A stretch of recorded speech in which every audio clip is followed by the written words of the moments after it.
Okay. We are back. Let's get this all set up.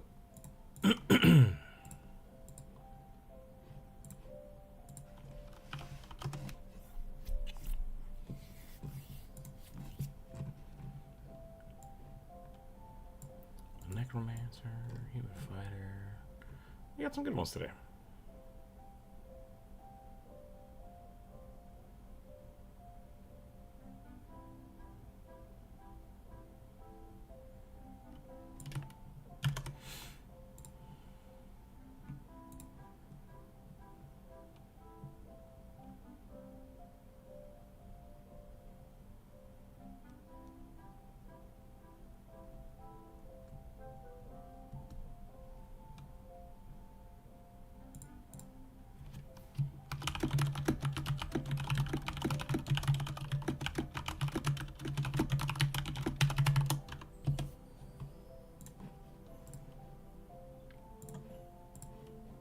No name, welcome in.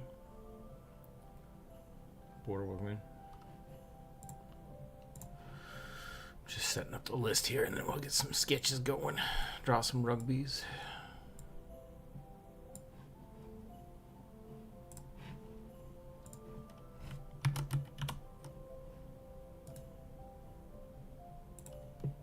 How's everybody's week going so far?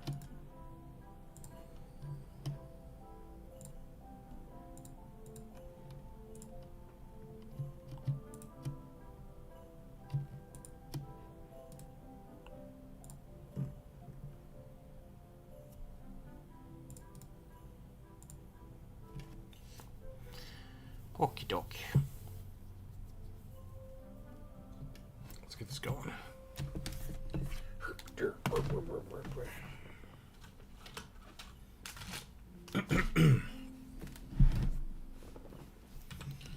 Should we do blue today? Blue sounds like a good starting point. Any suggestions this week? 11?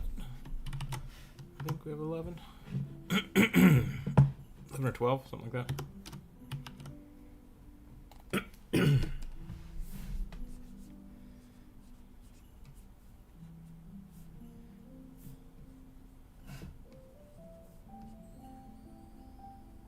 Tiny nose rugby is weird looking.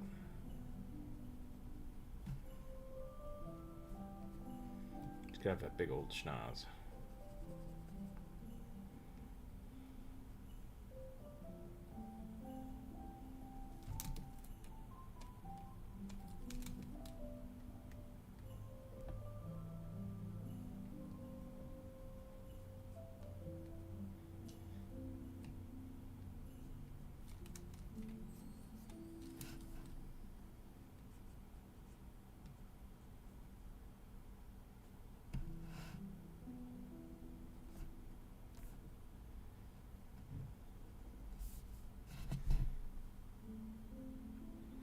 Might be a little quiet. I'm not sure. I think I'm okay.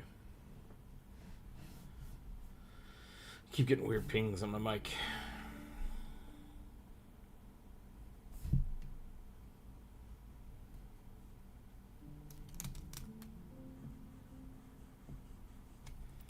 Got the second character on the game done yesterday, which is really exciting. Now we just got to design a black mage and some just a plethora of characters. So we might do some dev streams coming up. That would be fun.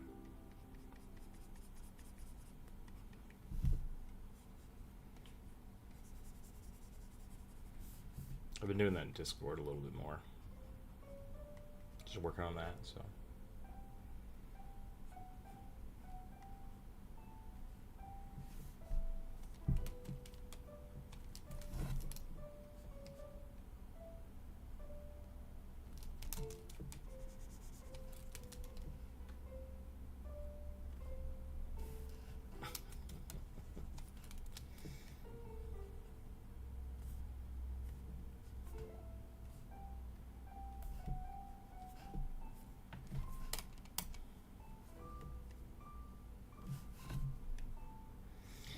there's something I can do with the ears to make them look a little more farther back. Maybe like this. Do some constant shading. That's not bad. That actually helped a little bit. If I move the mic over here, there we go.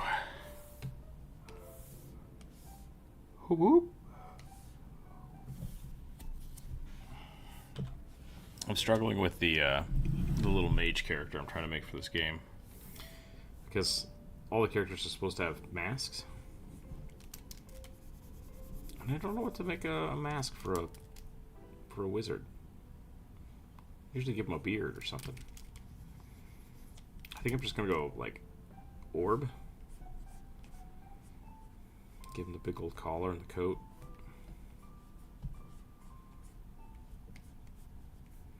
Very VV or something.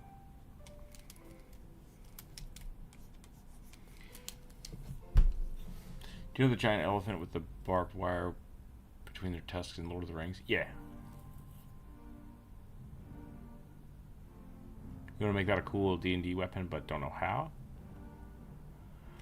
Yeah, I would do additional damage, right? So you're essentially getting, because you're banking off of the elephant's charge. I mean, the whole reason the elephant was so scary was because it was huge. So if you put that on like a Luxodon, or you just have an elephant with it, they already have a charge move. So you could give them additional like piercing or slashing damage with that attack. I would honestly just, like, if you have a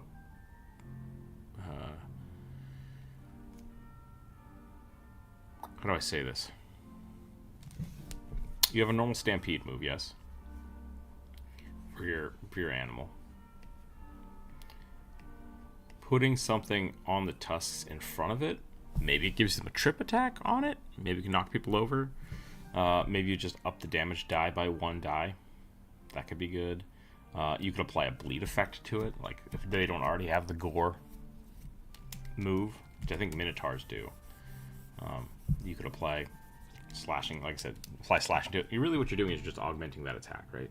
So either it gives you bonus damage, or it gives you augmented damage types is usually how I would roll it.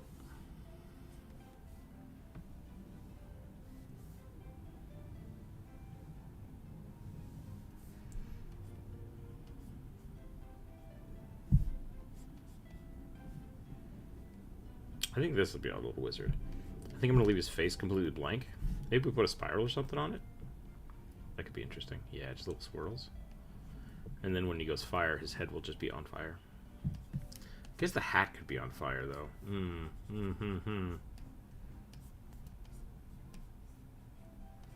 Maybe tiny little wisp here, and then the face is on fire. That would be pretty neat.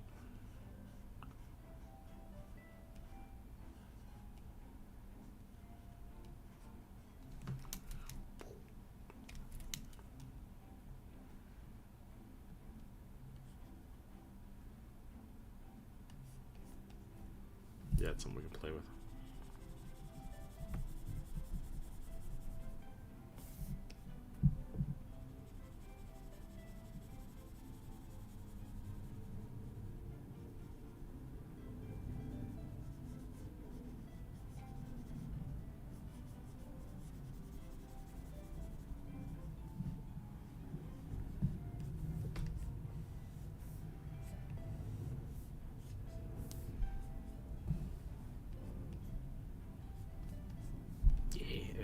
I like it. Yeah, no problem, Noted.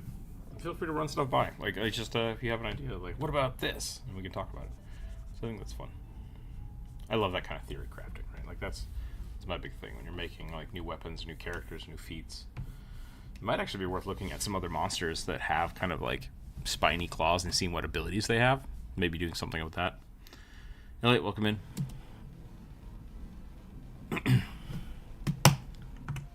Bionic, welcome in as well. Give me 1 second. I'll be right back, okay?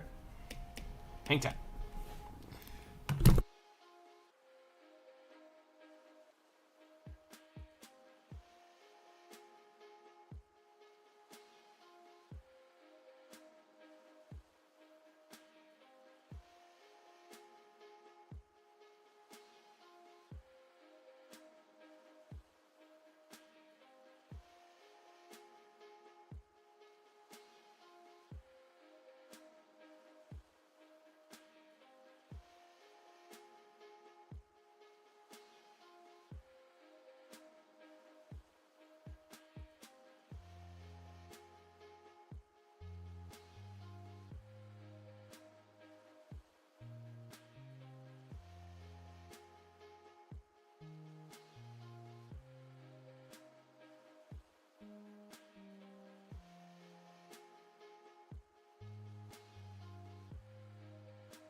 Okay, we're back. Do you have a favorite monster that didn't make the job from older editions? Mistra monsters? What were the Mistra monsters? I don't know if I have a favorite. Most of them came along. Trying to think of any that didn't show up. Let me jump right into this.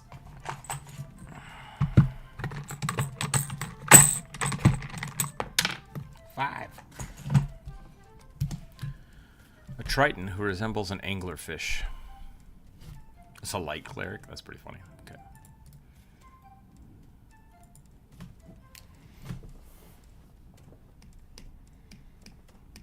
No, blue might be a good one for that.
Mystara?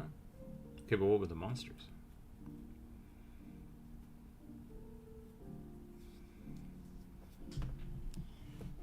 You have to tell me more.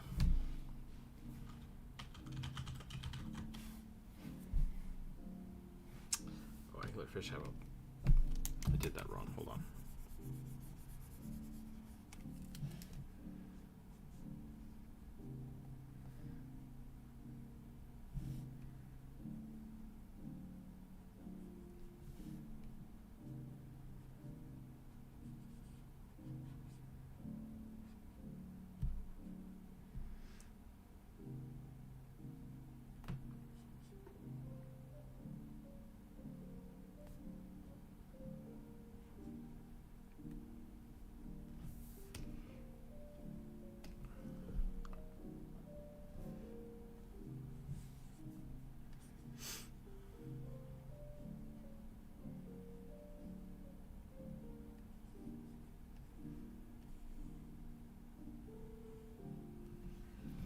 Had a lot of talk on animal type monsters, unique imp types, lizards, robots called mechs.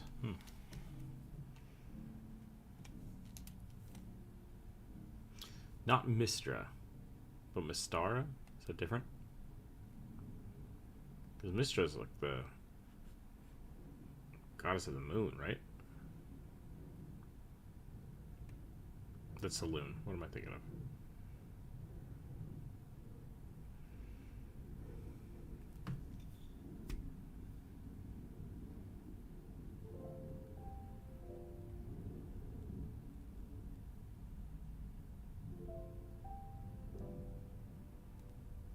Goddess of Magic. Oh, there we go. You're right. You're okay. Yes. She's the one that made the weave, right?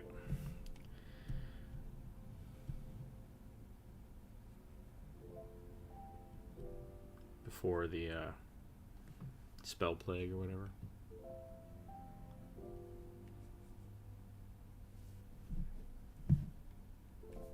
Yeah, I thought that was Mistra. Have I been pronouncing it wrong my whole life?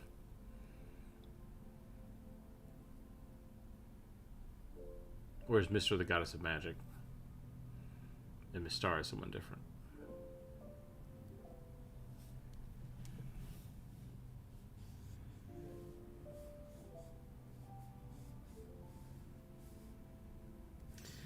Do Tritons have fishtails? I can't remember. I think Tritons have legs, right? Oh, it's a setting? Interesting. Well, then I have no idea what's going on anymore.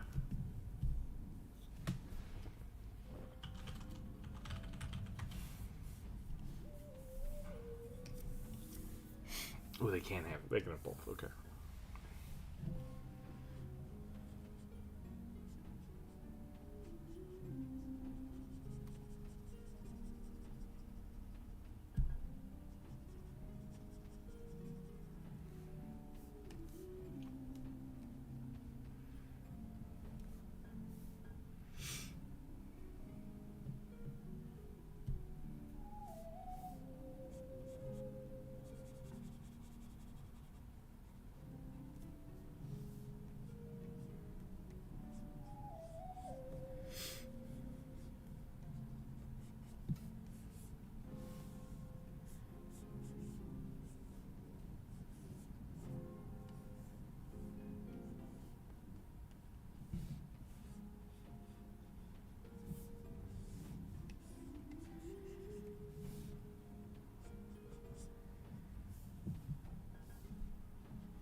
Aquaman race with the same issues as the Yonti. Yeah.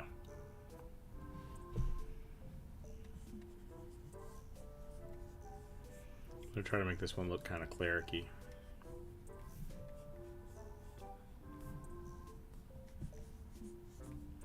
I said I would always draw my merfolks as women, so there we go. Creepy face.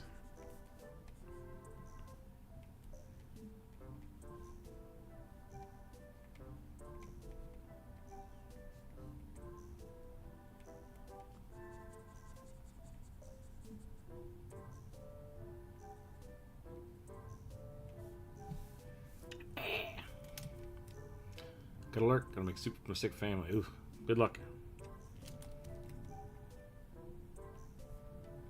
Hope everybody starts feeling better.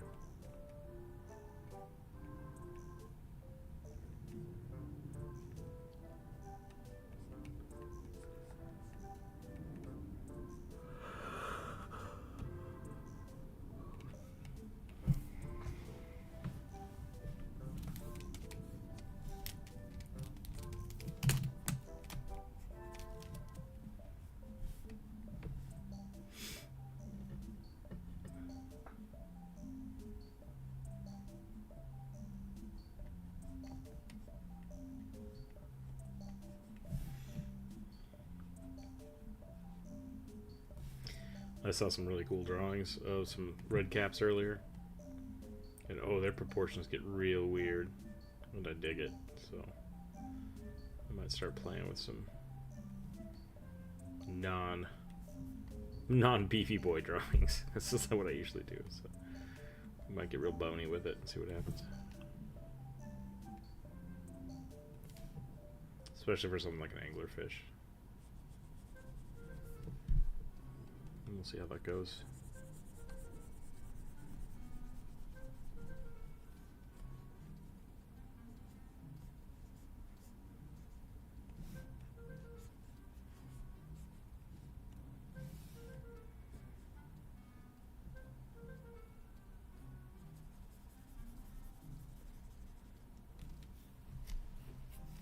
I wrote a message and it's not sending. Weird. It might have been too long or might have some inappropriate stuff in it. I don't know.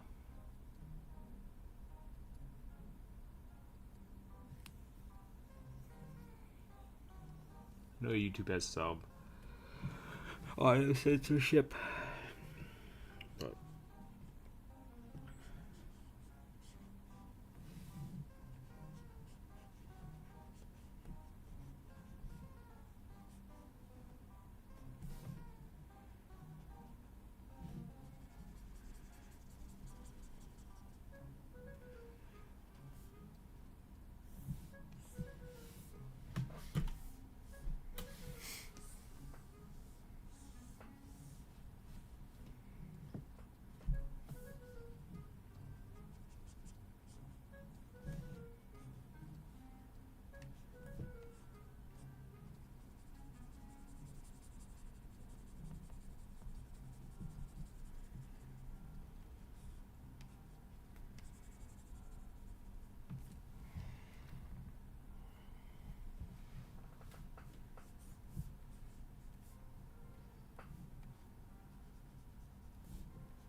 let a little bit of light, and then we'll probably call it.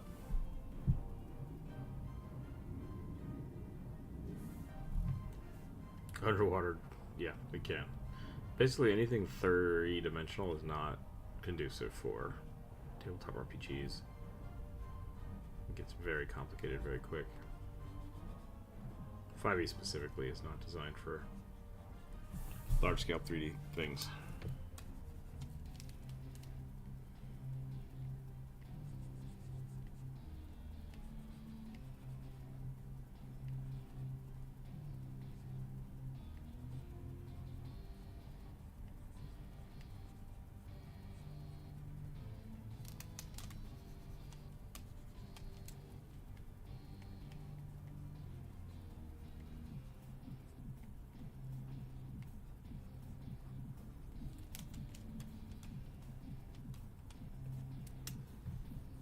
That's a terrible hand. I was trying to draw something like skeletal and it's just not working out.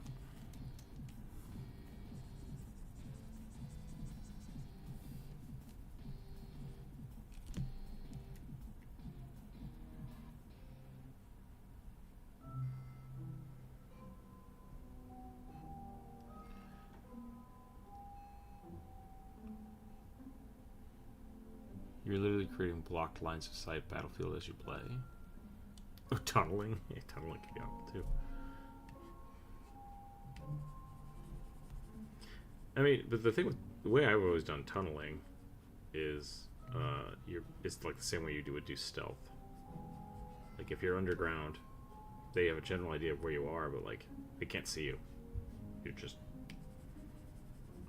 concealed.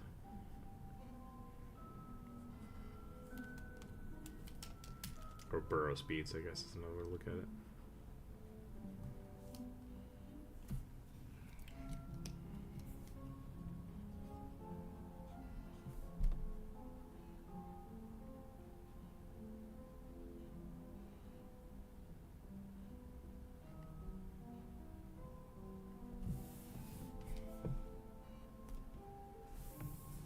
Lord of Light bless you.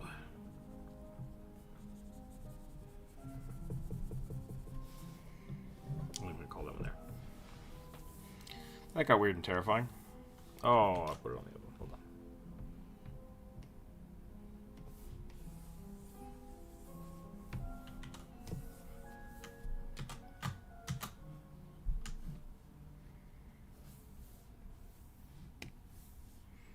on. Moo.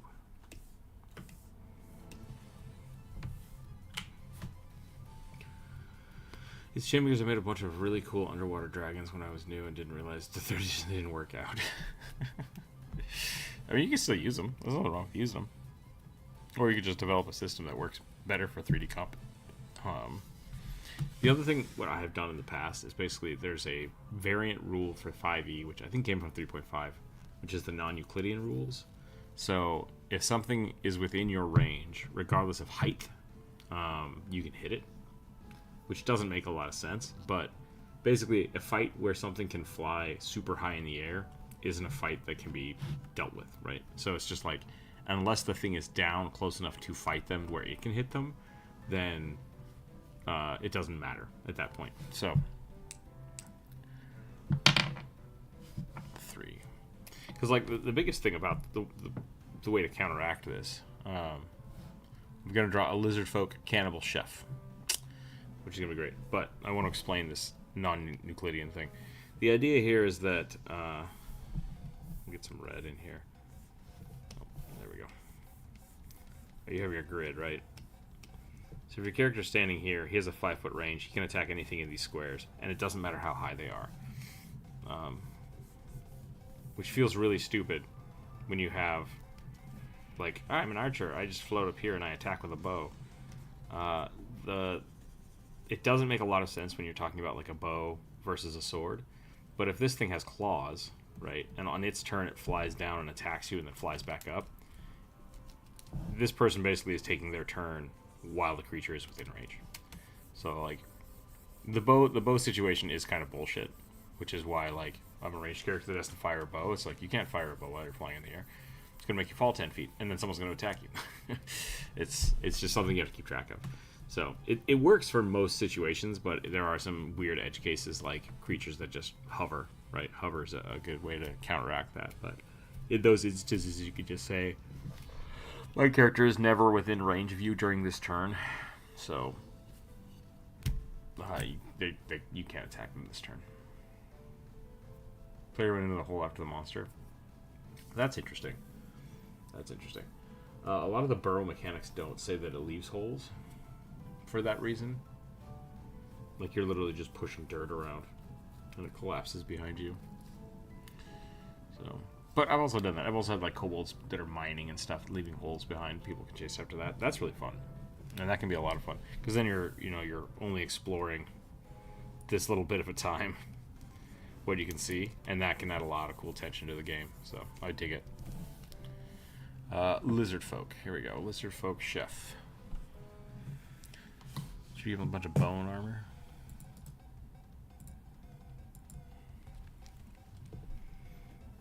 What kind of lizard? Should we do Gila monster?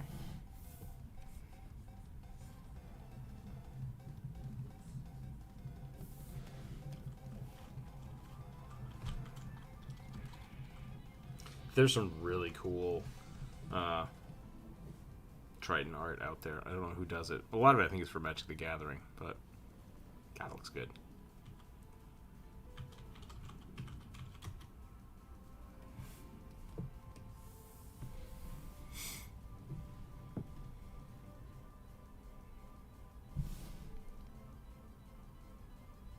That one's sick. I like that one.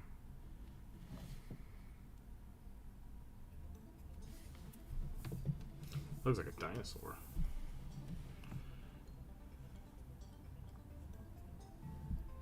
If it's a lizard folk cannibal, does that mean it only eats other lizard folks? Or are we inferring that cannibalism is just eating humans?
I'm for man-eater for the sentience of eating humans but not their own race.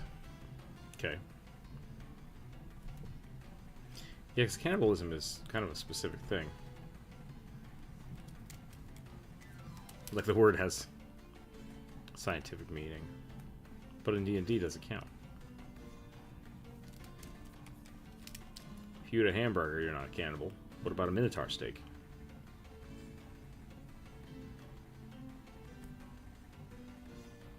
Or a centaur. Can you eat centaur? Is that weird?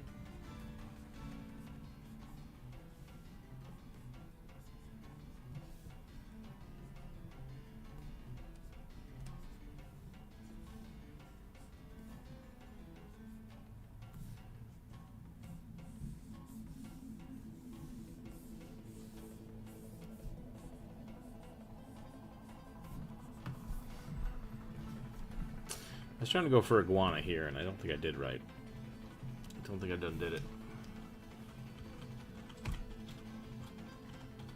Iguana. Corvus, welcome in. Hello. How goes it? Hey, Dad.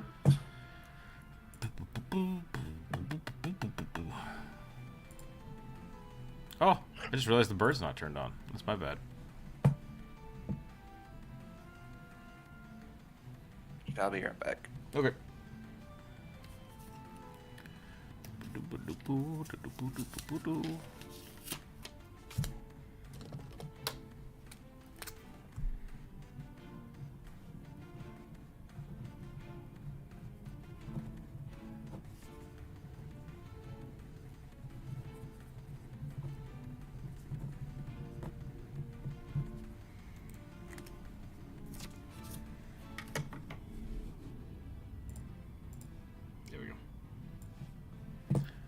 Over here.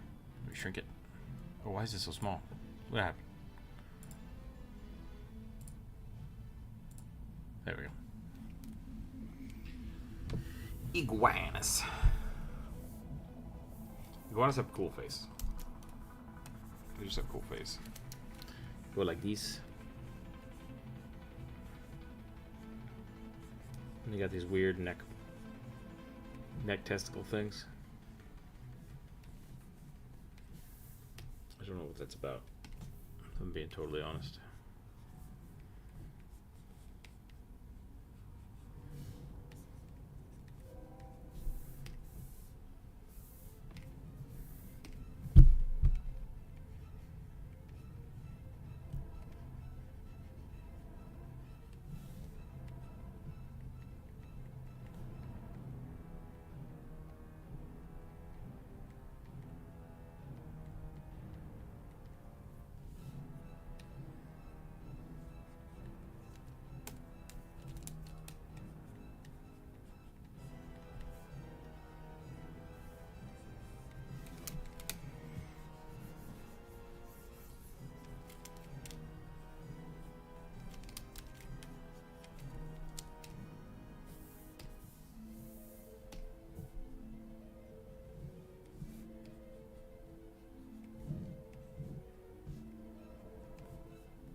It looks kind of like a raptor.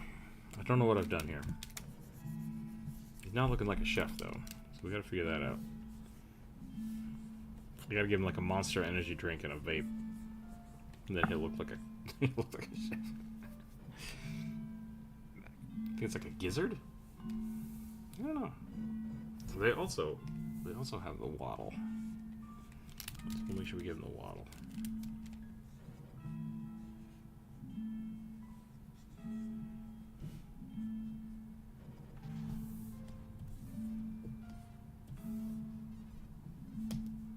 Oops, that was not the right. Hold on. Put that over there.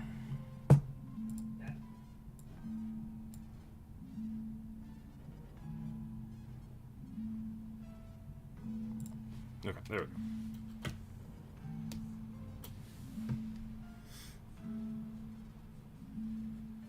I always thought it was their ear or something. I'm like, why is their ear so low? But no, their little ears are up here. A little tiny hole up here for their ear.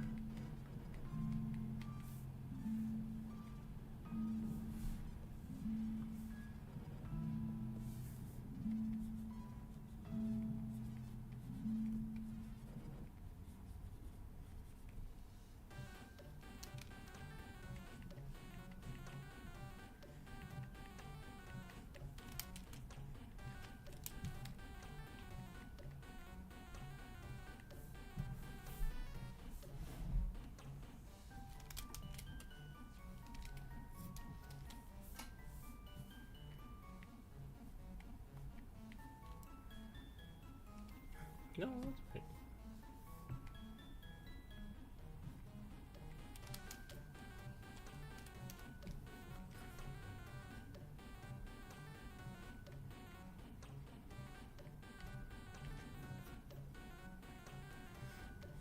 I need the biologist.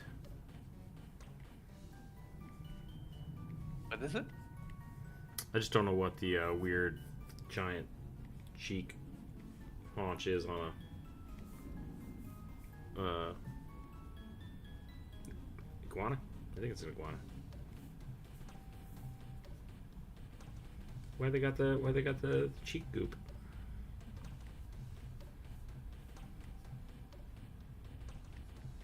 It's probably something completely stupid like, oh, it's a reaction to sunscreen or some crap. The round, like, cheek scale Yeah. thing?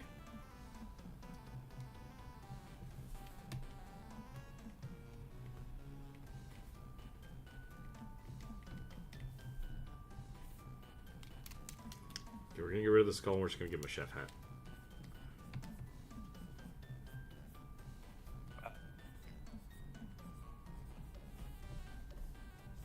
It's called a subtympanic shield. Oh god, it is an ear.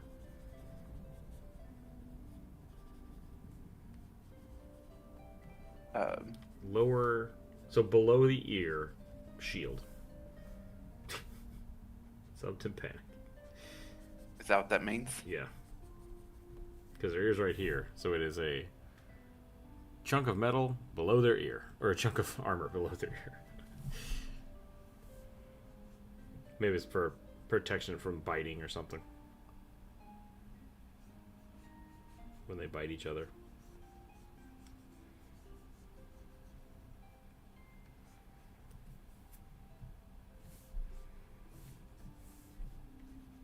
Also, something that's called a helmet scale is basically exactly what it looks like. Yeah, so it's literally just like protection. Okay. Cats kind of have something like that too. But only the males, because it's for fighting. Big old cheek jowls.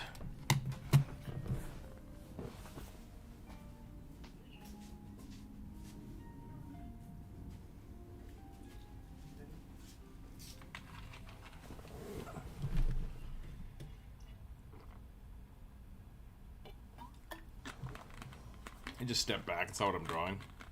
I have no idea what's going on today.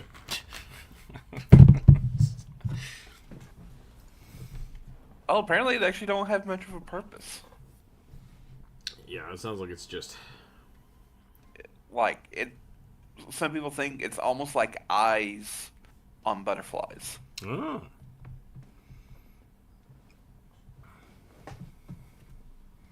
Or it may also help, like, break up the iguana shape while in trees. Okay. So it's just, there's no real... Scientific Yeah. explanation of it. They also, like, range greatly in size. Some are kind of smallish, others are kind of huge. So, yeah. I had no idea, Elliot.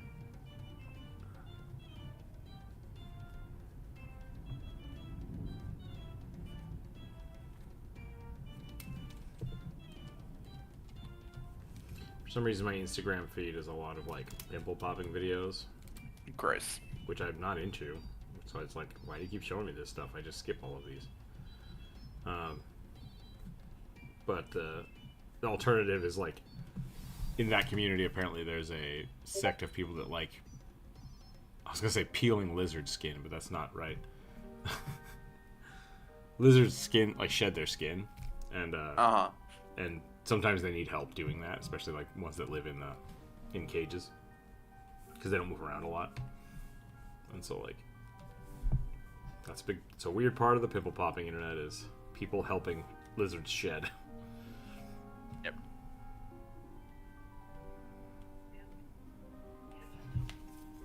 I say a big part that I see.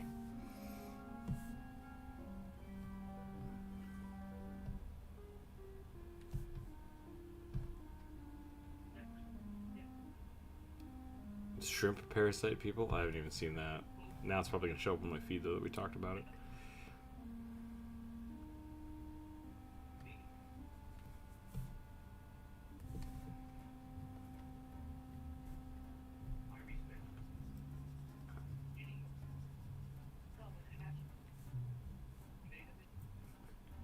I have a lot of friends that are dentists, and turns out those two things are like they go hand in hand.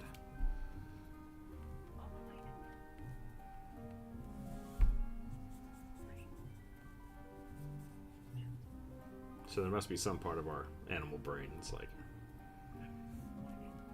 get the ticks, get all the ticks off.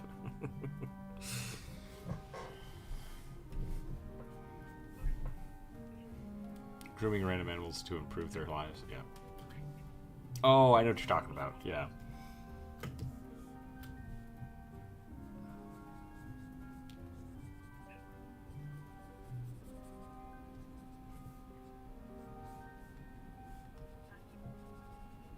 I do always like seeing like with like the water buffalo with birds on it. Birds are eating ticks and stuff. Evolutionary advantage. Cooperation.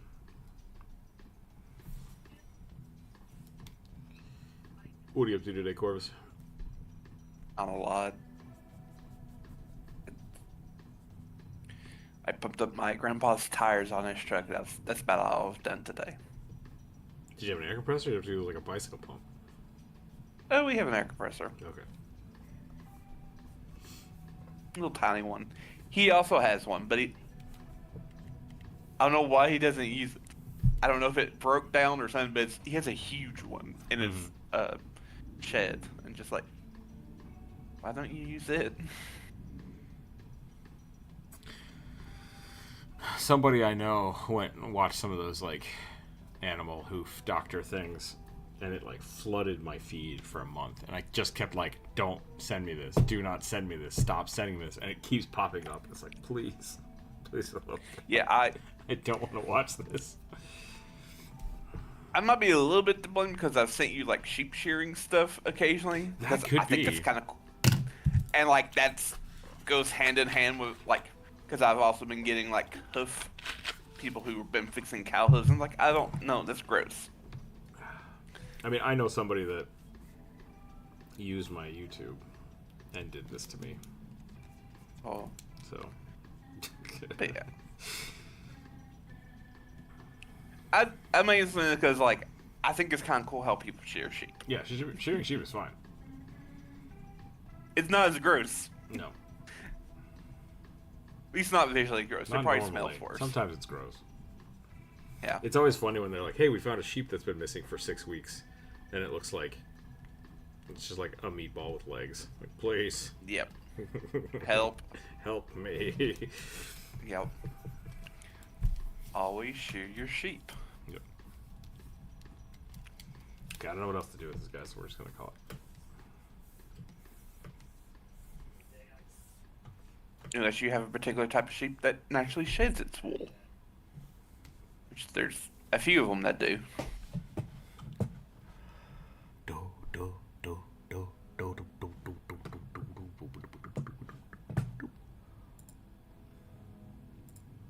Shed their wool? Oh, that makes sense. Okay. I didn't think about that.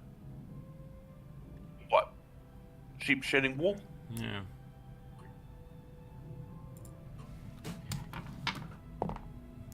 Yeah, we bred them not to. Yeah, I was gonna say. Seems like a very strange thing to do in nature. A hummingbird with a college of dance. Okay, hummingbird bard.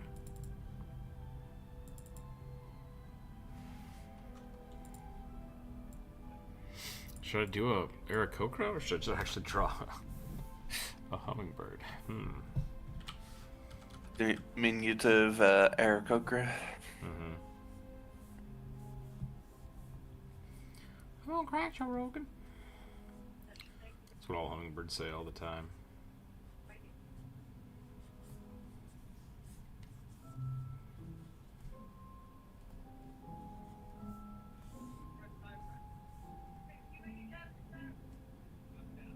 A hummingbird, perhaps.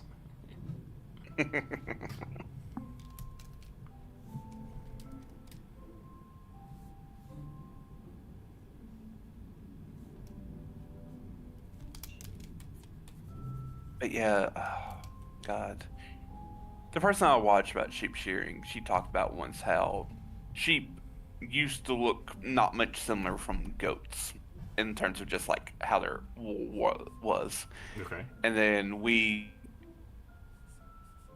sheep was kind of like one of those early like kind of one of those early human innovations Hmm. Probably the because ones with not the super thickest early, but coats. like it's a very clear sign that humanity is moving towards a actual civilizations Mm-hmm. because we created an animal that we don't have to kill to keep ourselves warm. Interesting. Yeah, and like the genetics of that like goes all the way back to the Old Testament. Like they've been futzing with sheep for a long time. Yeah. Like some of the oldest sheep breeds would be something like the caracal, which are also called fat-tail sheep because they have kind of like camel humps, but it's in their tails. So it looks like they have big tumors, but it's not. It's a Dead fat ones. storage, Interesting. and they're really old breed, and like uh, Is that the really like caked up sheep? yeah, Got it.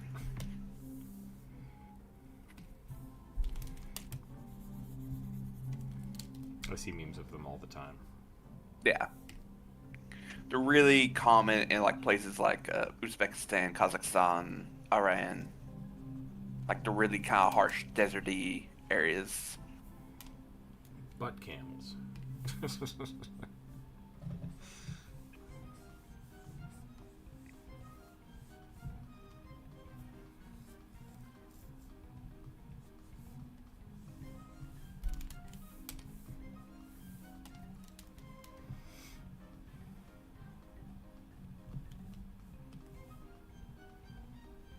Yeah, like the earliest records of fat-tailed sheep go back to Uruk and Ur, like Wow.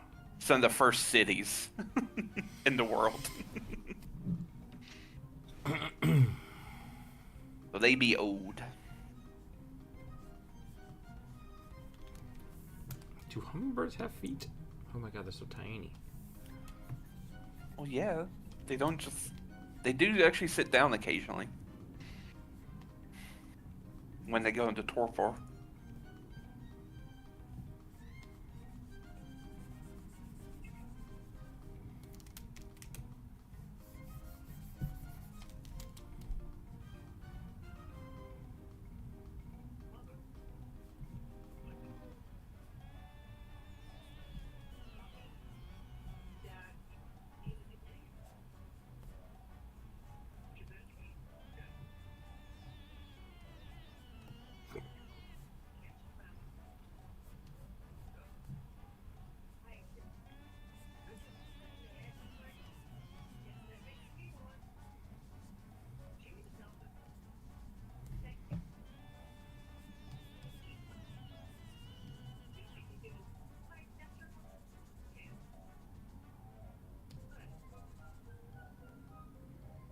Yeah, I went from cute to gangster.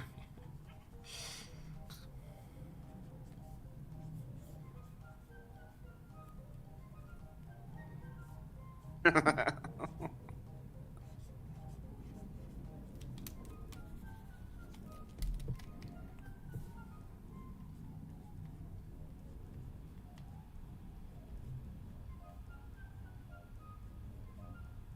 The pop collar.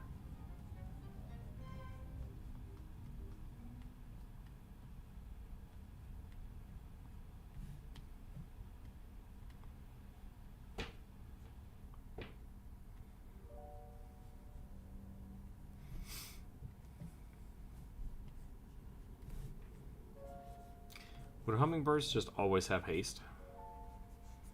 Is that what we should do?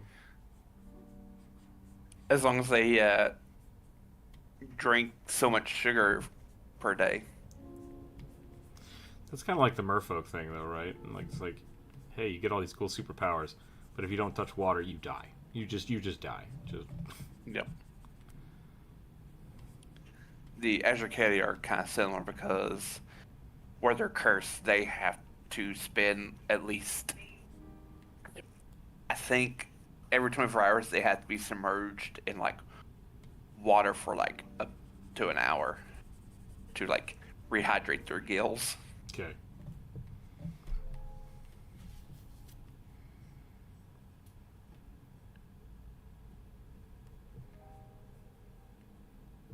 Welcome in, Marcel, by the way.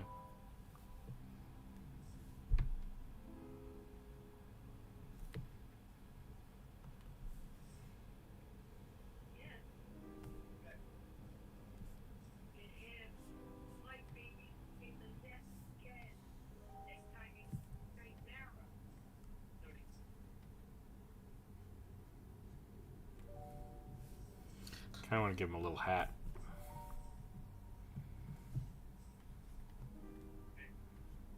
Would it be weird for a bird to put a feather in their hat? No, considering some bird, I think parrots will stick feathers in their ears. That's Or true. not ears, but heads. Maybe instead of giving him a hat, then we'll just give him a big old feather.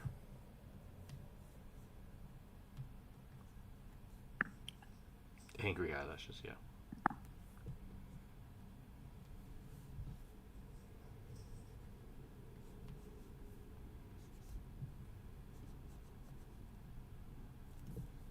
Might have Constitution minus. You know, if they don't get wet.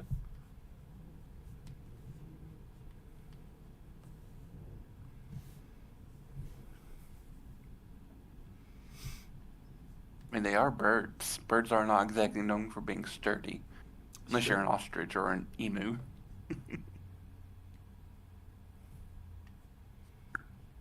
Give the hummingbird a 40-foot move speed. You could do that.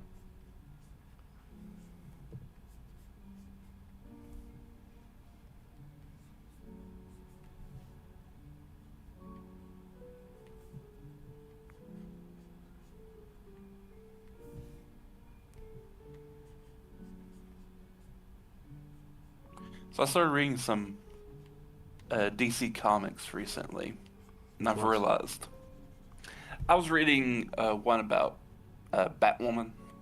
Okay. Kate Kane is her name. Unrelated to Batman. Well, no, she is related to Batman. Oh, is she? She's his cousin. Oh, I didn't know that. Yeah. Her dad is Bruce's uncle on his mom's side. Hmm. In one of the Injustice comics, she didn't know that he was Bruce Wayne. Yeah, the comic I was reading is, I think, from the what they call New 52. Yeah. And she gets hired by this crazy dude called Mr. Bones, Okay. who's literally just a skeleton Nice. who works for the government. And this agent who's directly below him, is their sole purpose in life to unmask and ruin superheroes' lives. Okay. And so they find out about Kate, they blackmail her, and like to get her to unmask Batman. And at that point, she doesn't know it's Bruce. Okay. Interesting. And it's crazy. Two family members just accidentally become bad superheroes. Yep. And, well, not so much accidentally. He helped her one night, and it kind of inspired her. They talked about like how he saved her, and so apparently Bruce knows, but just Sure. is like she hasn't caught on yet. Okay. Cool. And she does a lot of like supernatural stuff. Like, she isn't herself supernatural, but like a lot of stories she's involved with is like has weird supernatural elements to it. And I think it's kind of interesting. That's cool. I like that about Batman, because Batman is one of those weird ones that, like, I'm a detective. I have to go fight an ancient man that has an immortality serum. Yep. Who has a cult of ninjas. It's like, wait, what? Yep. Dig it. And yeah, the big one that I read um, was about Batwoman going up against what we what I was kind of alluded to as an organization. Turns out no, is actually a person called Medusa, and yes, it is just Medusa. So her and Wonder Woman team up, Nice. and Medusa transforms Killer Croc into a giant FU Hydra. It's just like, what? That's awesome. And during said fight with Medusa, she teams up with a literal werewolf preacher who leads like a cult under Gotham. That's funny.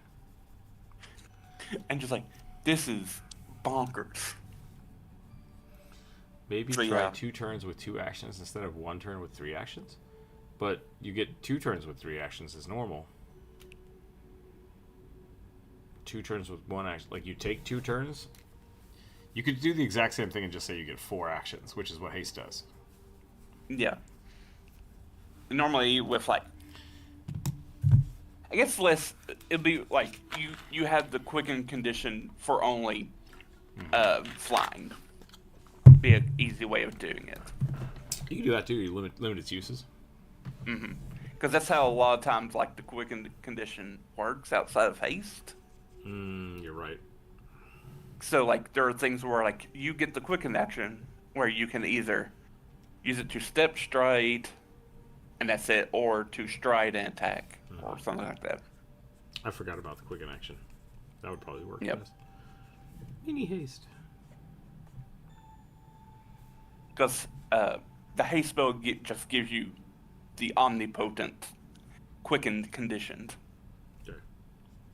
which you can basically do anything as long as it goes in 4 actions.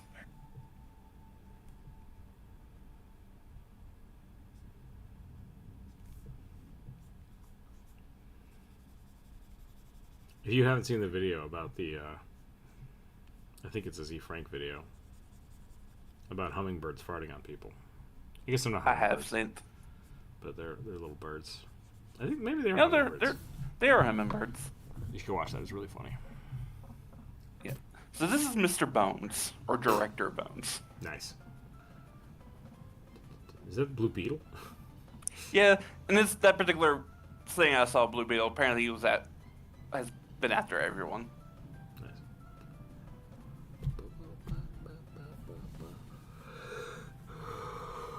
Blue Beetle is super. Yeah. Because part of it is like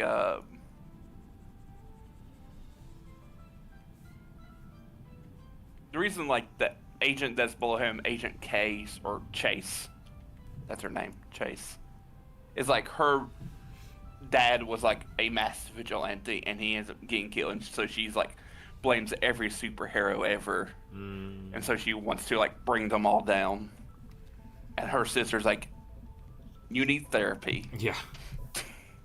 Which everyone in comics needs therapy.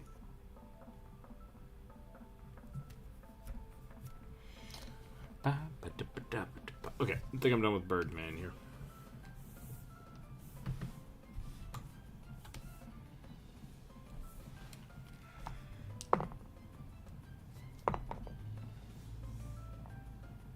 But anyway, the thing I was originally just trying to say is I realized out of all the different Robins that Batman has had, Uh-huh. only one of them has actually used bird motifs in imagery.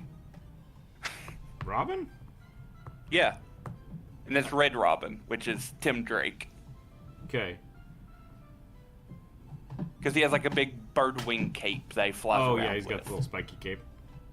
And like has like in some versions he has like a bird shaped cow, and just like he's the only one who's like outside of like the logo of like Nightwing. Yeah, I was gonna say Which is- because the other ones, like Dick goes and becomes Nightwing, and he just takes he's got little tiny bird batarangs that he eventually turns into the Nightwing things too. But his costume is it's more circus oriented instead of Yeah, because like with bird. Dick, I always just see him using like the weird sticks. Yeah. when he fights, and that's it. And then Damien's a vampire, essentially. Ninja vampire. Ninja vampire. Yeah. Is Tim alive in that comic? I don't know, cause that's our only Batman is ever mentioned in it. I think they mentioned that one of the Robins died, so I assume that was probably Jason. Oh yeah, you're right. I said Tim, but I think Jason Todd is the one that gets killed by Joker and becomes the Red Hood. Yep. What the hell happened to Tim Drake then? Maybe nothing. I mean, they've all probably died at some point. Maybe. Alright, big, burly Komodo Dragon Barbarian.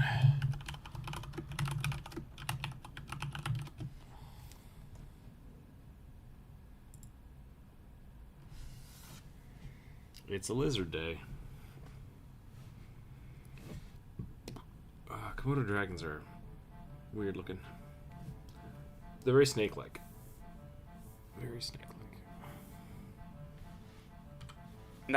And this is Killer Croc turned into the Hydra. That's just a Hydra. That could have been literally anybody. Yep. Some of the really crazier people call him like the Beast of Babylon when he's in that form. Because why not? That's funny.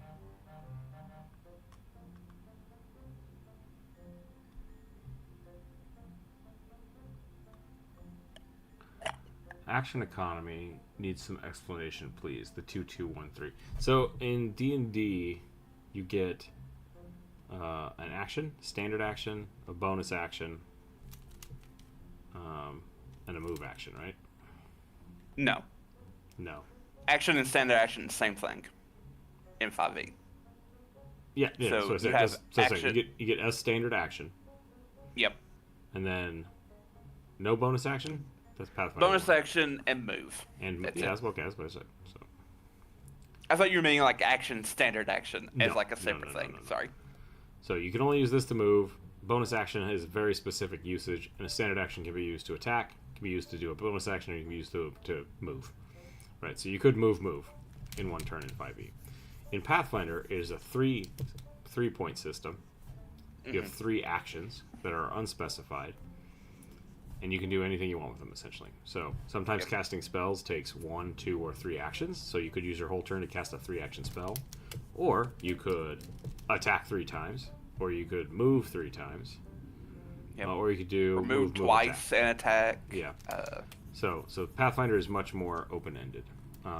And with what we were talking about with the Quicken effect or with haste, you basically would get 3 actions like normal, and then get like a supplemental action with Quicken that's like you can only use this to move, or to attack, or step, or attack. Yeah, like it can be specific based on the spell or how you get it.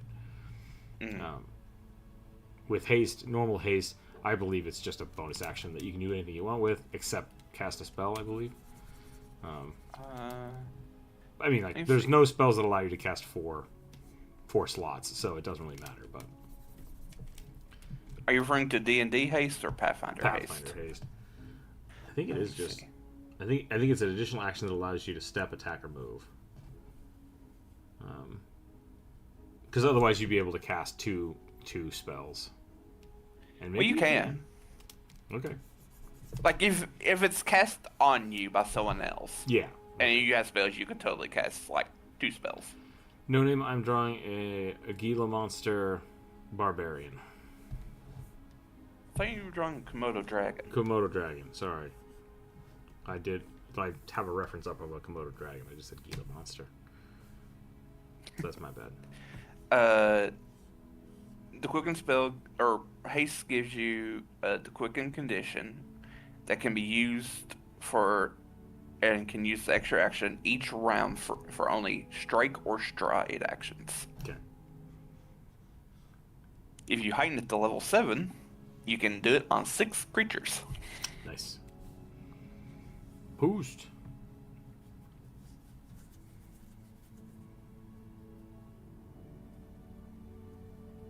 Yeah, I don't fully understand what Elliot was saying with the 2/2 or 1/3. My thought was that they get 2 turns, but with 2 actions per turn instead of 1 turn with 4. Yeah, it's the same. It's the same math. Actually, that would be worse because then you couldn't cast a 3-point spell, or So, like, if you cast haste on yourself, yeah, that would hamper you. that means you have used 2 actions Yeah, already. That means you have 2 more actions to either move or attack. on the turn that you cast the spell, correct? Yep. And then But consecutive afterwards, turns. you'll have definitely 4 actions Yeah. at your disposal.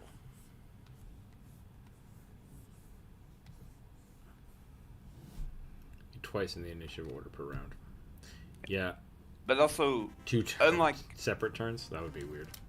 yeah, but unlike in 5e, you can cast multiple spells per round because some focus spells are a single action. So you could cast a spell from your spell slot that takes 2 actions to cast a 1-action focus spell, and that's allowed.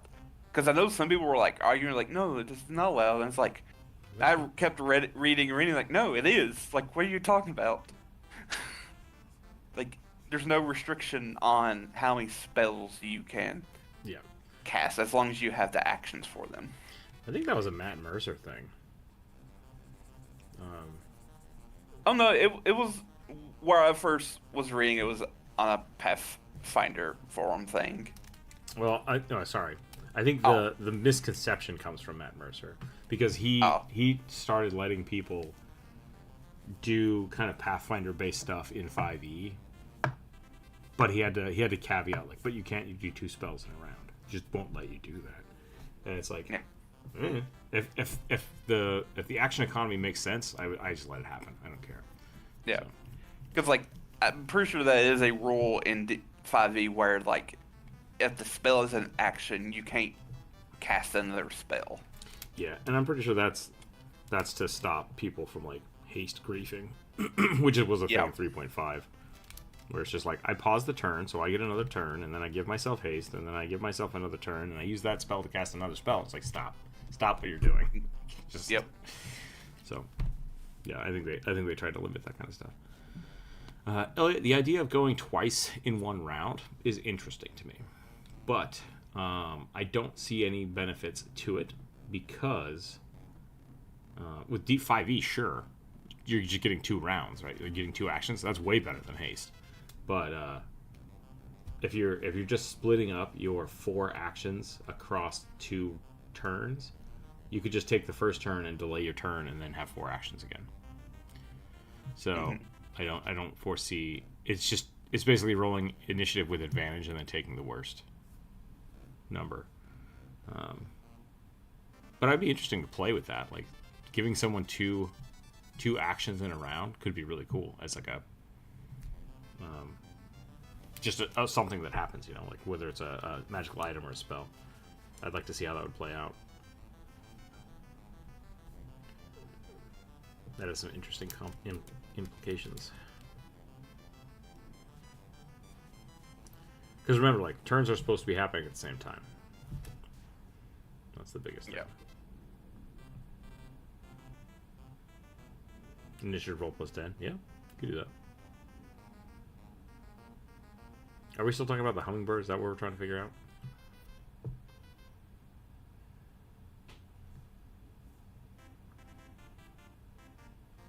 I can consistently roll shit in initiative, and I don't know why. I think it's just my want to be a cleric has somehow given me. I was gonna say, do you neglect your dexterity? Not usually. Maybe I do. But even so, I know Fana probably doesn't have super high dexterity because. But even without a super high dexterity, that's only giving me like a +1 or +2. Like, maybe I'm just not. I don't know. Yeah, I don't know. I feel like when we roll initiative, Jonas gets like 40, and I'm like 12. It's always bad.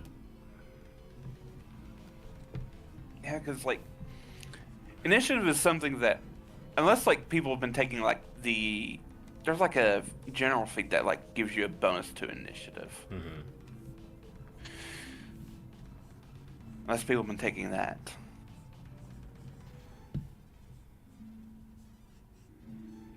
But that's just like a +1.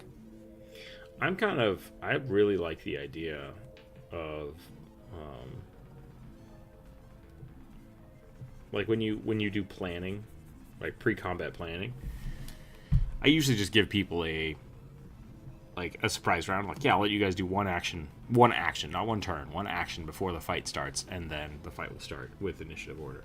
But I kind of like the idea of like if you can give me a good reason of like when people should go in initiative, I kind of want to take that, right? Like, okay, here's what we're gonna do. As soon as the fight starts, you do this, you do this, you do this. It's like, cool, initiative order is set up, and then like, yeah, do that. Just let people do that. But Yeah. then whoever's supposed to go first would be the one that would have to roll the initiative and wait for that, which I'm okay with that too. Maybe a limited second turn with that one action instead. Are we still talking about the hummingbird? Yeah, for the hummingbird, other super speed characters. Okay.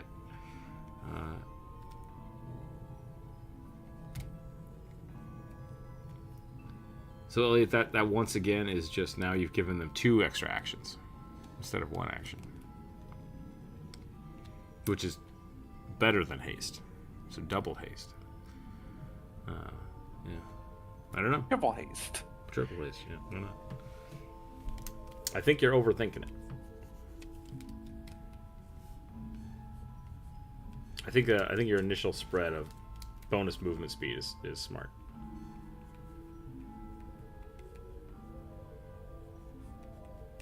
Or like you said, just be quick in 1 all the time. But you can only use it to move or strike. Yeah. Which I think, yeah, if you got a negative constitution bonus to that because they're tiny and their bones are made out of nothing, that would make sense.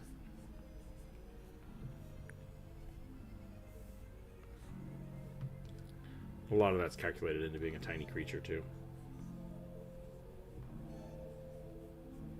Yeah, because you have like drastically lowered carry weight, as you found out the hard way. I mean, but also just having to eat every hour is pretty bad. Yep. If you don't, you just immediately pass out.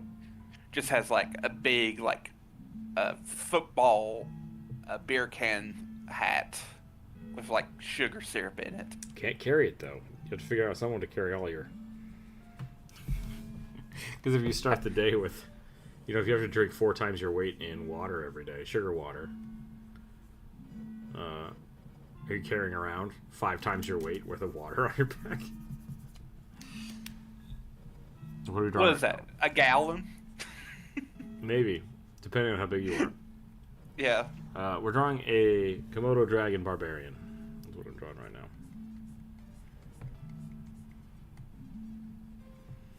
Just give it to the barbarian. It's like, here, hold this. Yep. Teamwork, yo.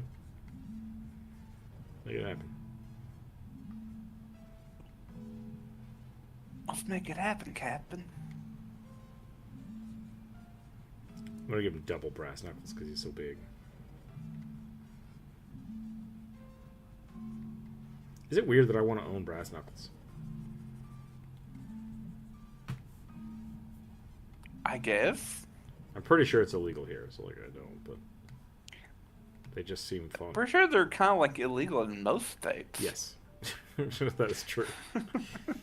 Like, I'm pretty sure there's even like maybe some restriction of them in Texas, of all places. I could be wrong. I don't live in Texas. I know there is a restriction of them here, as they're kind of considered carry weapons. Yeah.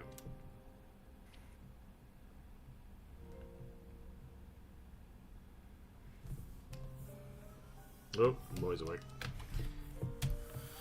Here, back. All right.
The boy was put down on the floor and now he's mad, so I might be muted for a little while.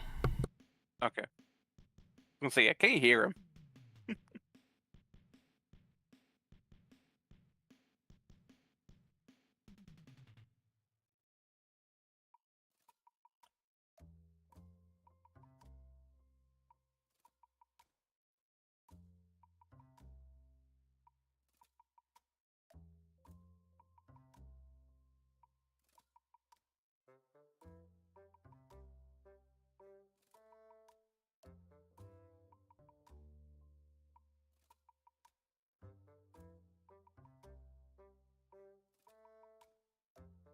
Okay, it's 1 o'clock. Let's see. See what we can get done today.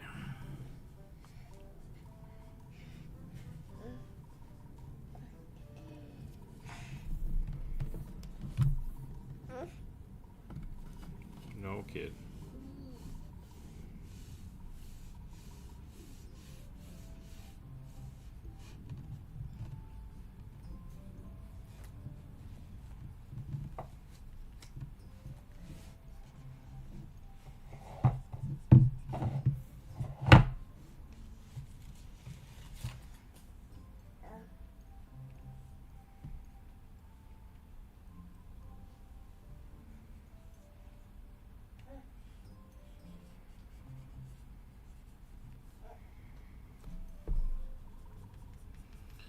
I might just call this one here and then try to get 1 or 2 more done quickly. Won't be around on Friday. I'll be on the road. I think I'm gonna have to double check that, but I'm pretty sure I will be gone. Unless there's a wedding this weekend I have to go to. So On the road again. Flesh Warp Doctor, very Bloodborne essence.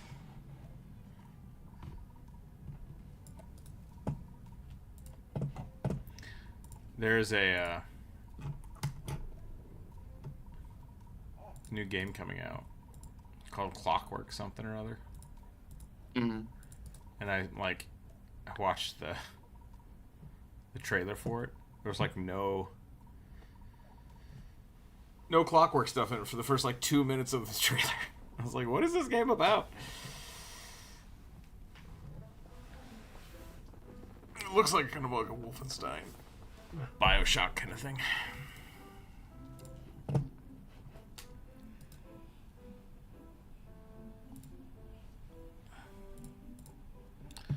I'm so tired. That's okay. Alright, let's roll some dice. A necromancer that uses plants to raise the dead.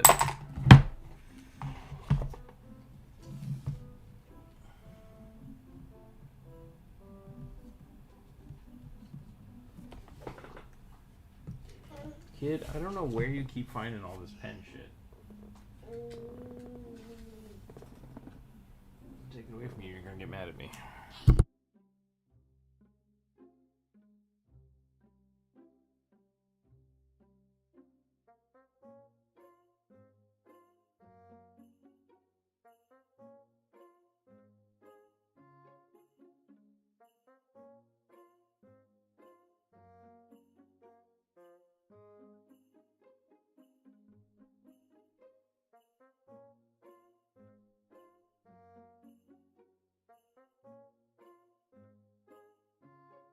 This kid might need some food. Be right back.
Necromancer. Okay.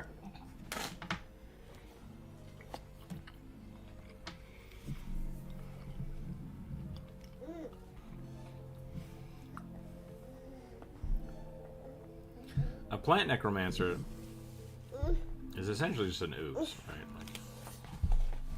Like Golgari 100% of the way. Lightning bolts. Yeah. Triangle. Is your foot? Flower.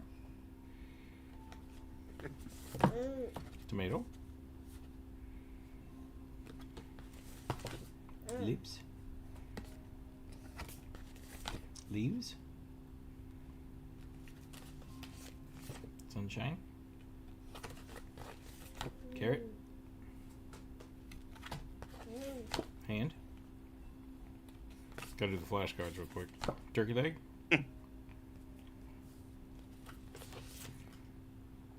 Raindrop.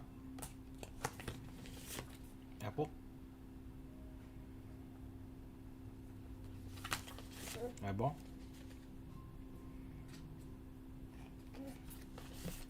Rain cloud.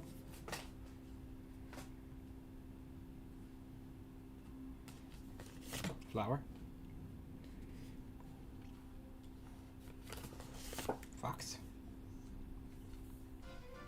That's all of them. That's all of them. Some chocolate. No? Okay. No.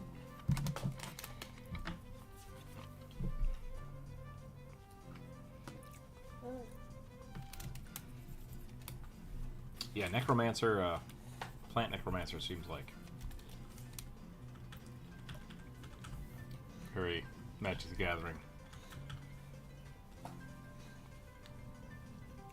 Plague zombie type thing.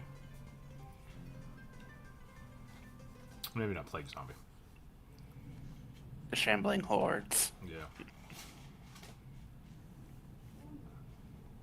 I mean, the thing is basically no. Yeah. It's Swamp Thing. It's basically a plant zombie. Yeah. Yeah. Yeah. Technically, Grundy is. So is too. Poison Ivy. Yeah, and Poison Ivy. Who else did play? Sorry, I cut you off. I didn't mean to.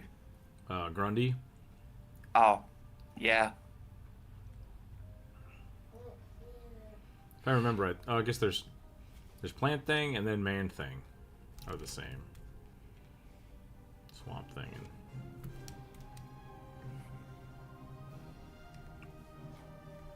I think it's Man Thing. Yeah. The plant-like Marvel Comics monster.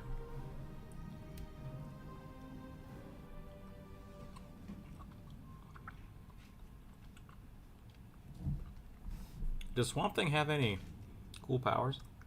You control plants. Okay. I'm pretty sure.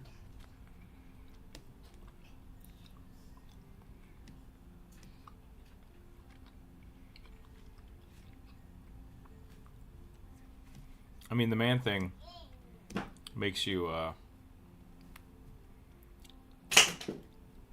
like relive your worst fears Swamp Thing. until you die from them.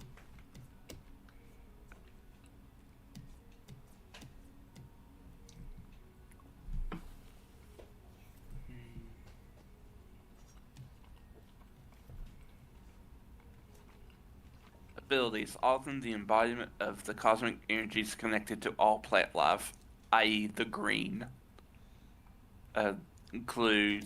which includes powers of plant control over plant matter, changing shape and size, traveling through time, can appear where places where there is life, presumably plant life. Mm-hmm. Superhuman strength, durability, regeneration. Can grow wings of plant life and fly. Sure. It can sense human emotion and is enraged by fear and automatically secretes a powerful corrosive Anyone feeling fear and clutched by the man-thing is prone to being burnt, either chemically or mystically. Hence the tagline, whatever knows fear burns at the man-thing's touch. Silly. So the man thing is not Swamp Thing, No. but basically Marvel's version of Swamp Thing, at least in terms of visual aesthetic. Yes. Weird.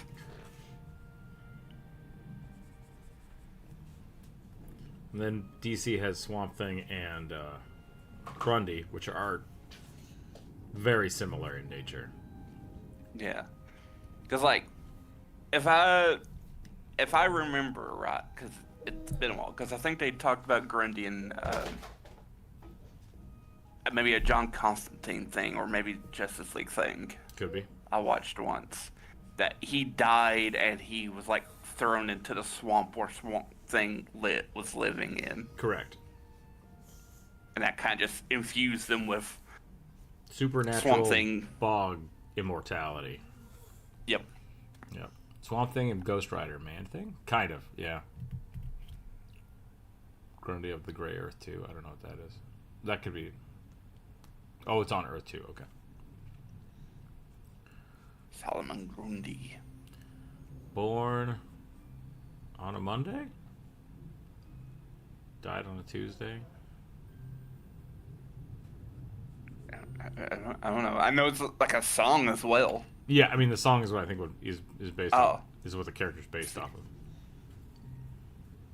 Lyrics. Solomon Grundy, born on a Monday, christened on a Tuesday, married on a Wednesday, took ill on Thursday. Worse on Friday, died on Saturday, buried on Sunday. This is the end of Solomon Grundy. Except not in the DC universe.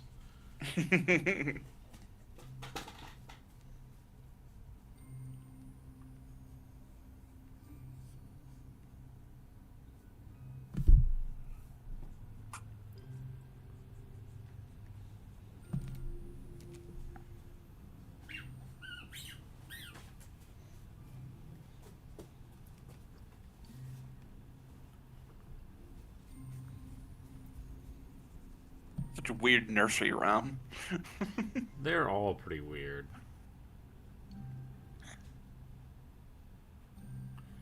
Old Mother Hubbard went to the cupboard to get her poor doggy a bone.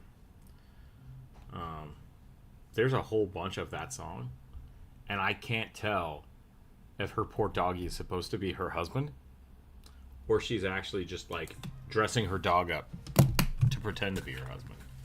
It's very weird.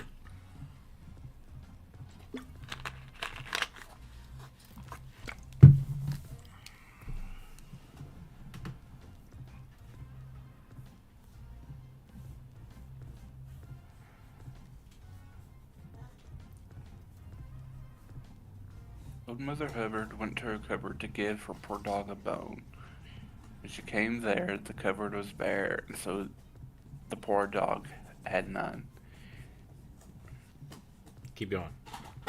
As she went to the baker's to buy some bread, and when she came back, the dog was dead. She went to the undertaker to buy him a coffin. When she came back, the dog was laughing. That is like the oldest one, and Okay. things like the most established one. But Is that the whole of it? yeah, Okay, so I have some books that have additional things to that. yeah, it does, because there's an index for this stuff, and they talk about how there's a lot of the exact origin of the rhyme is disputed and is in the Round Folk Song Index. It has like, which is 19,334 out of who knows how many other things. Gotcha. But it was the first published version, which is the one I read, was in a comic. The Adventures of Old Mother Hubbard and Her Dog, attributed to Sarah Kathleen Martin. And the one I read was published in like somewhere in like the mid, or not mid, but probably early 1800s, late 1700s. Okay. So, 1805, that's what it was.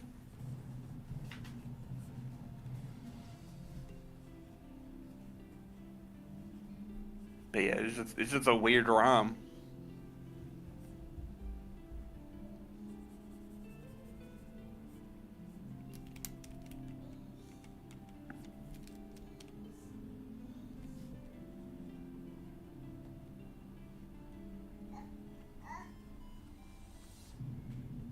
Ooh, I have a weird food one for you.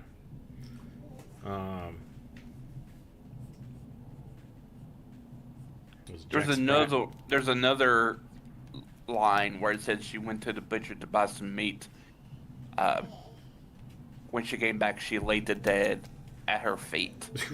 when the Yeah, she went to the undertaker's for a coffin and shroud. And when she came back, Puss sat up and meowed, referring to her cat. So apparently, some versions she had a cat. So. You know, I was gonna complain because, like, in the one I have, she like goes to the tailor and buys him a suit, and then Maybe they had a more kid-friendly version. yeah. But what was the food-related one? I think it's Jack Sprat. Can eat no fat, his wife can eat no lean. What the hell is fat and lean? Is lean another way of just saying meat? Like, what does that mean?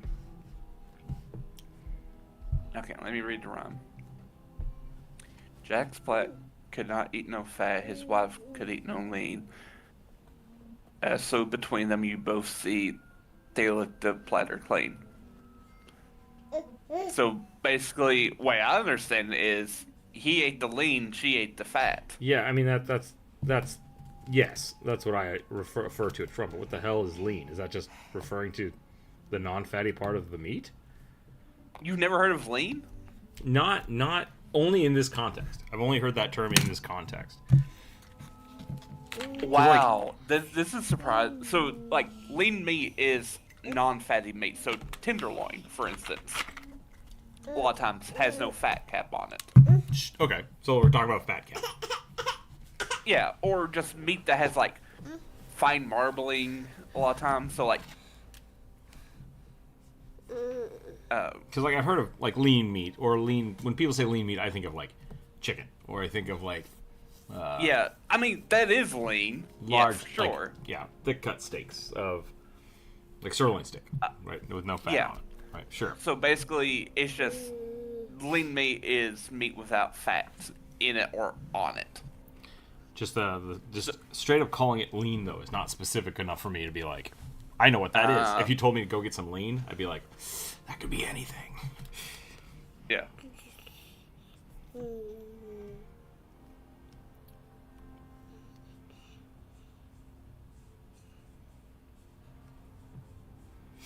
Nowhere in a restaurant ever have I ordered lean for my food. But maybe it comes from not being able to really like choose the cut of meat you're getting. Yeah. Outside of like, if you know like, oh this particular cut of meat, I know it doesn't come with a lot of fat on it, so I'll get this. But What are you doing, kid? Geek? also like I know lean is a lot of times like, because we buy a lot of hamburger at my house, so like, there's like. Yeah, different percentages of meat in ground beef. Yeah, so there's like 80% lean, 20% fat, or some other version of that. I could buy that for like lean beef. That would make sense. Yeah. You probably have to specify the type of meat, right? But the thing doesn't, and that's really, I think that's my issue, because the Well, it's nursery rhyme doesn't specify. yeah, it's from the 1600s. So Right. what do you expect? So that was my question. in the 1600s did lean have a specific meaning besides just not fat meat? Yeah, I think it meant non-fat meat, fatty meat. It used to read in the English at the time, Jack will eat no fat, Jewel doth love no lean, yet betwixt them they both lick the plate clean. And various versions have tried to explain it, because of the popular Robin Hood legends, they applied Wow, kid. Is that so? King John and Isabella to it. Ah, okay. So Isabella was obviously, whatever her name was, his wife. Was she very rotund? Well, it was because she was greedy, and so you often portray greedy people as being very fat. Okay. What are you doing, kid?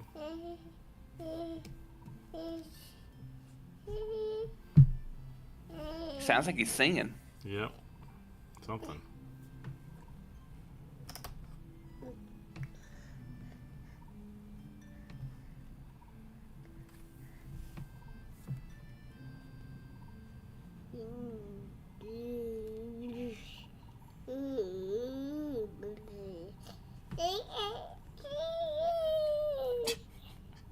Pulled out a plum, and I can't remember how that one rhymed with. Which one? It's about the kid eating plum pudding, and he pulled out a plum and said, "Oh, what a good kid am I." Little Jack Horner sat in the corner and he is Yeah. something and something. Yeah. Wasn't he the villain in the Puss in Boots movie or something? I don't know. Oh, okay. Never watched any of them. I know. Well, that's a lie. I watched the first Puss in Boots movie, and the first one was What's that? Humpty Dumpty.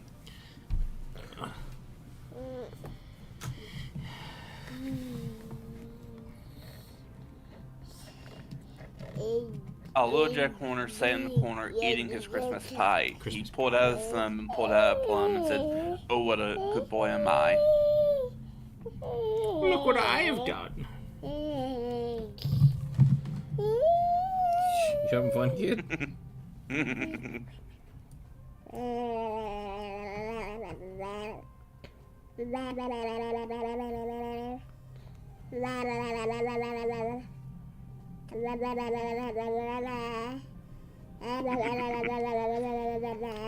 I just think of that video where they're trying to get the kid to say water. Wow. What does it say instead? Well, they say, wah, tur, water, wah. Wow. Yep.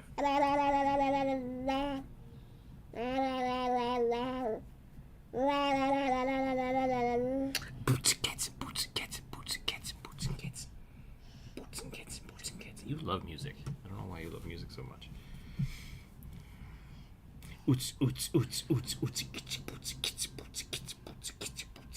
Starts breakdancing.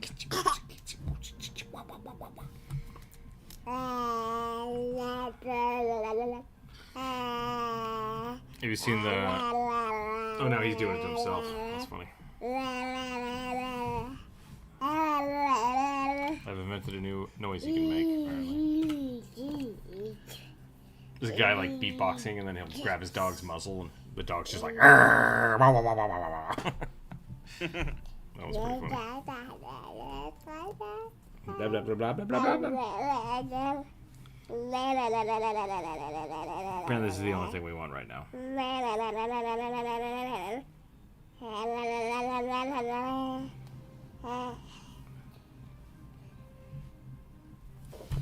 No? All done? Okay.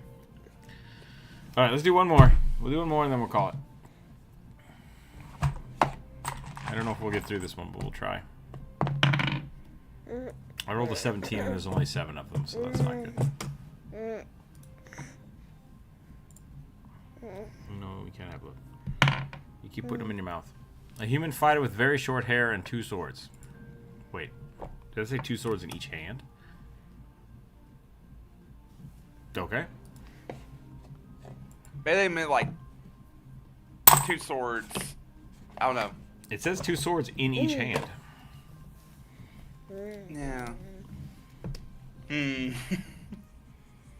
that a Zorro reference from... I don't know. Kid, you were gonna bonk your head into the desk if you do that.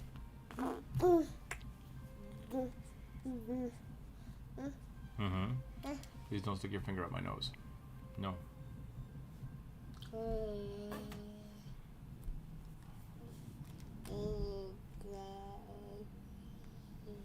So sleepy.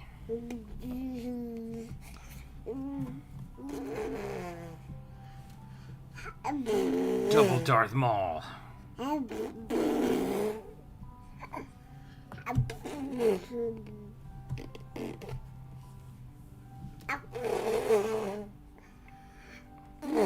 Oh yeah?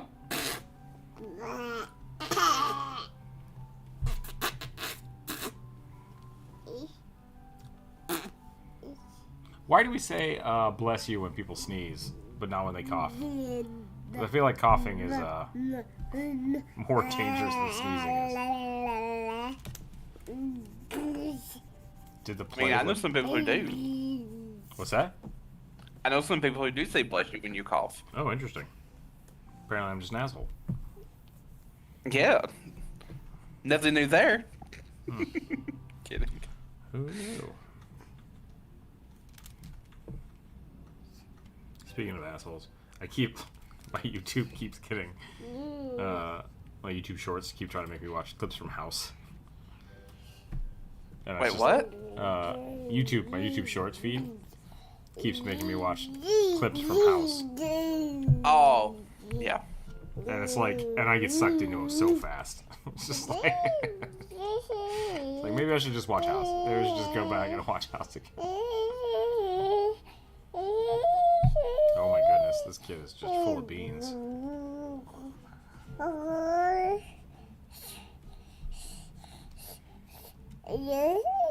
Yeah? You're very talkative today. What's going on?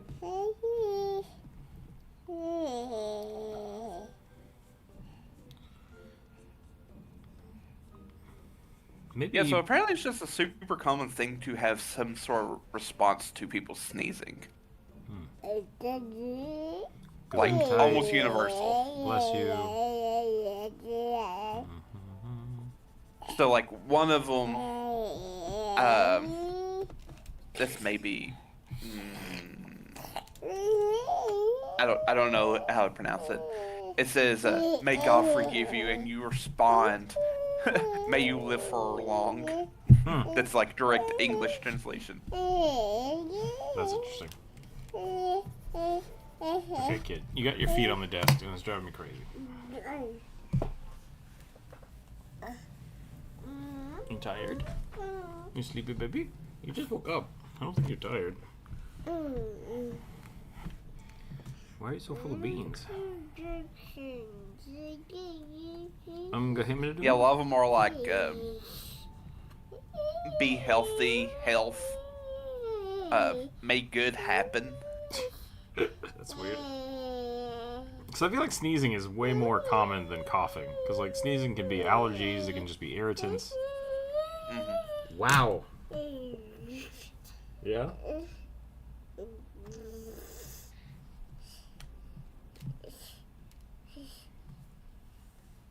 The pen has been stolen. Should we call it? Should we call it, kid? Gesundheit. Which just means health. No. Meaning, I wish you good health, or I wish you don't get sick. I guess sneezing is always seen as, like, maybe the first sign of people getting sick back then. Maybe. But like, yeah, there's even the whole... That's kind of where I was getting to, of, like, if someone... when people sneeze, I don't think, oh, they're getting sick. Like, I just don't, like, oh, no. Yeah. But that could be because I've just sneezed my whole life from allergies. Like there's even a Hawaiian one which translates to meaning sneeze and you shall live, or simply live. Hmm. And you respond mahalo. Thank you.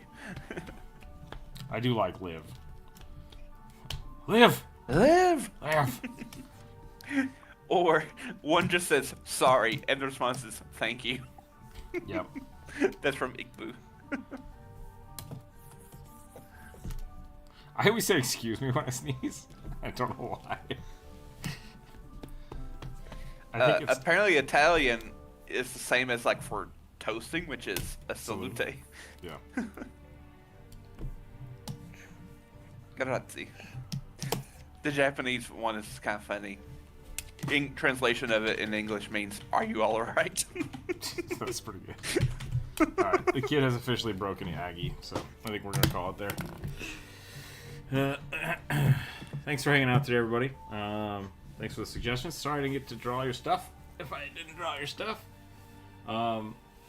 Friday I will be gone, most likely. Very most likely. If I do a live stream, it will be very early in the morning.